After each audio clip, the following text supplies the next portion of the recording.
तो इस वीडियो में हम चर्चा करेंगे सल्फेट आयन की संरचना के बारे में। सल्फेट आयन यानी SO4-2। तो सबसे पहले हम कुल संयोजी इलेक्ट्रॉन्स की संख्या ज्ञात करेंगे। चूंकि जो सल्फर है वो ऑक्सीजन फैमिली का है, अतः सल्फर के संयोजी कोश में उतने ही इलेक्ट्रॉन प्रेजेंट होंगे जितने इलेक्ट्रॉन ऑक्सीजन के संयोजी कोश में होते हैं, यानी 6। ठीक है। अब बात करते हैं इसके अंदर कितने ऑक्सीजन है, 4। तो 4 ऑक्सीजन के लिए हम कितना ऐड करेंगे, 24। और सल्फेट आयन पे चार्ज कितना होता है, -2। तो इसमें कितना हम जोड़ेंगे, 2 इलेक्ट्रॉन। तो सल्फेट आयन के लिए कुल संयोजी इलेक्ट्रॉन की संख्या कितनी होती है, 32। ठीक है। अब हम क्या करेंगे, प्रत्येक ऑक्सीजन को सल्फर के साथ एकल बंध द्वारा जोड़ेंगे।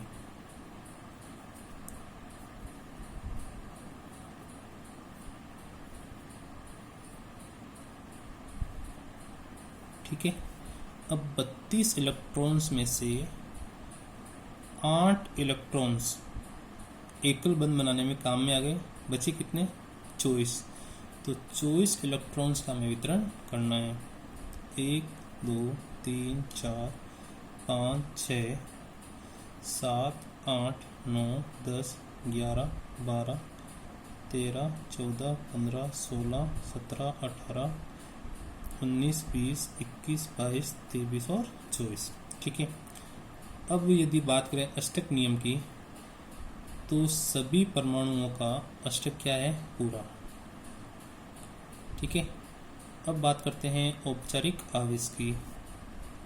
तो सल्फेट आयन के लिए हमें परिणामी आवेश कितना चाहिए, -2।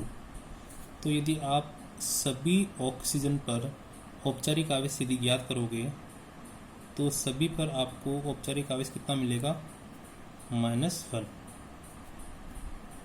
ठीक है। और सल्फर पे मिलेगा +2। तो इस संरचना में यदि बात करें परिणामी आवेश की, तो परिणामी आवेश तो हमें -2 मिलेगा, लेकिन इस संरचना में प्रत्येक परमाणु पर आवेश होने के कारण इस संरचना का स्थायित्व क्या हो जाएगा, कम। ठीक है। तो अब हम क्या करेंगे, आवेश का मान क्या करेंगे, 0। तो किन्हीं 2 ऑक्सीजन को, या हम कह सकते हैं किन्हीं 2 ऑक्सीजन के एकाकी इलेक्ट्रॉन युग्म का साझा यदि हम सल्फर के साथ करवाते हैं, तो सल्फर के +2 चार्ज के साथ दोनों ऑक्सीजन का -1 चार्ज भी क्या हो जाएगा, 0। ठीक है। तो हम किन्हीं 2 ऑक्सीजन के एक इलेक्ट्रॉन युग्म का साझा किसके साथ करवाते हैं, सल्फर के साथ।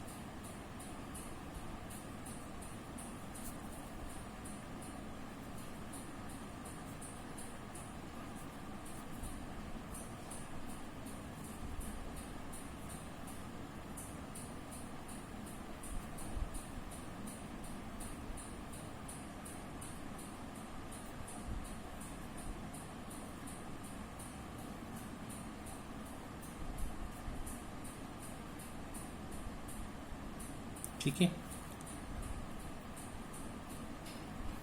तो यदि बात करें इस संरचना की, तो इन दोनों ऑक्सीजन पर आपको औपचारिक आवेश कितना मिलेगा, -1।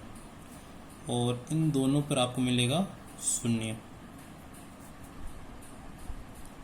और सल्फर पे भी औपचारिक आवेश का मान क्या हो गया, 0। ठीक है।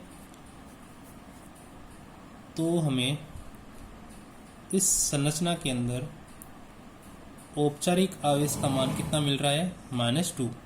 और हमने अन्य परमाणु पर आवेश का मान क्या कर दिया, 0। तो संरचना जो सेकंड हमने बनाई है वो एकदम सही है। ठीक है, अब यदि बात करें सल्फर की, तो सल्फर के पास में टोटल कितने इलेक्ट्रॉन हो गए? 12। यानी यहाँ पे हमें अष्टक नियम का अपवाद देखने को मिल रहा है ना, क्योंकि अष्टक नियम में क्या होता है कि प्रत्येक परमाणु के संयोजी कोष में कितने इलेक्ट्रॉन होते हैं? 8, या प्रत्येक परमाणु अपने संयोजकता कोष के अंदर 8 इलेक्ट्रॉन रखने की कोशिश करता है। लेकिन यहाँ पर सल्फर के संयोजकता कोष में इलेक्ट्रॉन की संख्या कितनी होगी? 12। तो इसका एक्सप्लेनेशन हमें सल्फर के इलेक्ट्रॉनिक विन्यास से मिलेगा। ठीक है, तो हम बात करते हैं सल्फर के इलेक्ट्रॉनिक विन्यास की।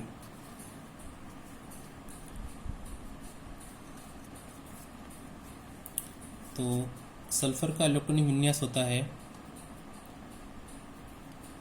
1s2 2s2 2p6 3s2 3p4। ठीक है, तो 1s सल्फर के लिए k कोष हो गया, जिसके लिए n का मान कितना है? 1। 2s और 2p l कोष हो गया, जिसके लिए n का मान कितना है?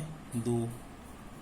और यदि बात करें 3s और 3p की, तो इसके लिए हो गया m कोष, जिसके लिए n का मान क्या है?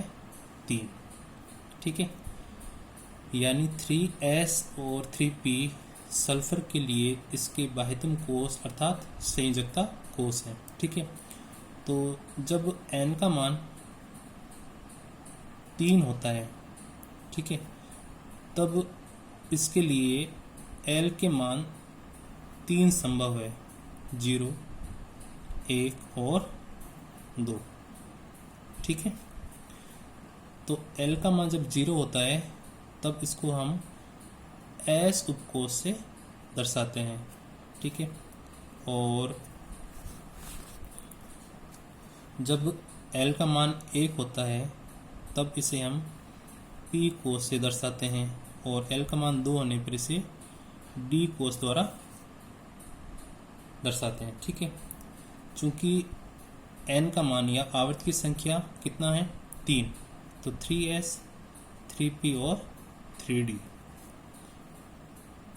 3s या हम कहें s उपकोष के अंदर मैक्सिमम हम कितने इलेक्ट्रॉन रख सकते हैं? 2। ठीक है, p के अंदर हम कितने रख सकते हैं? 6। तो s और p को मिलाकर मैक्सिमम कितने इलेक्ट्रॉन भरे जा सकते हैं? 8। अब जो अगला इलेक्ट्रॉन होगा वो कहाँ जाएगा? 3d के अंदर। ठीक है, तो सल्फर के अंदर रिक्त d कक्षक पाए जाने के कारण ये 8 इलेक्ट्रॉन से ज़्यादा अपने संयोजकता कोष के अंदर इलेक्ट्रॉन रख सकता है। ठीक है, तो इस प्रकार आप सल्फेट आयन की संरचना को बना सकते हैं। अगले वीडियो में हम चर्चा करेंगे फॉस्फेट आयन की।